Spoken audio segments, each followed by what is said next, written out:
देखिए मित्रों, जीन पियाजे के सिद्धांतों को समझने से पहले मैं कुछ कॉन्सेप्ट बताना चाह रहा हूँ, जैसे परिकल्पनिक निगमन तर्क। संभावना से वास्तविक की ओर बढ़ते हुए किसी समस्या का समाधान करना, ये परिकल्पनिक निगमन तर्क है।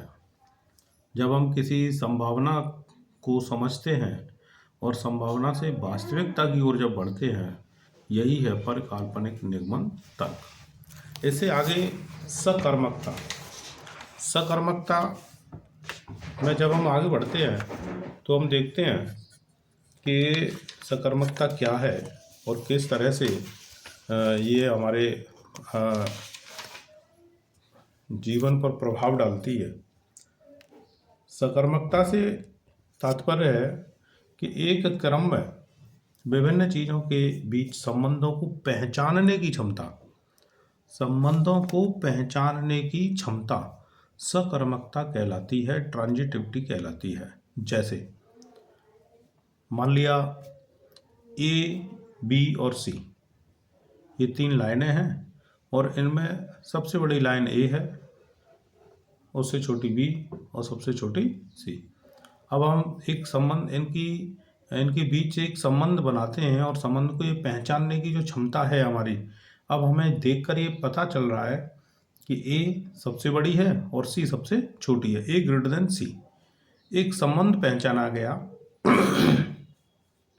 और पहचानने की इस बौद्धिक क्षमता को ही सकर्मकता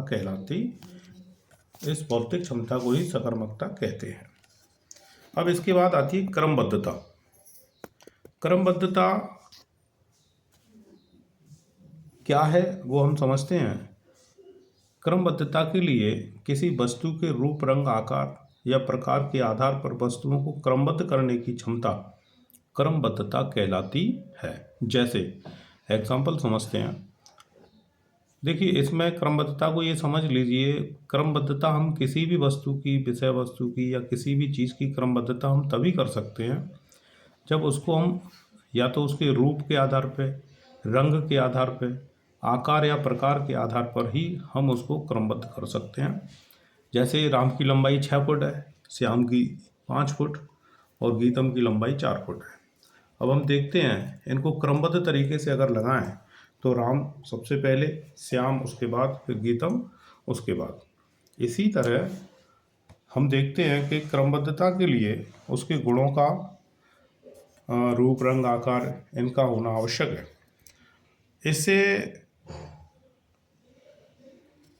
जीन पियाजे के जो सिद्धांत हैं, क्रमबद्धता का गुण मूर्त संक्रिया अवस्था में पाया जाता है।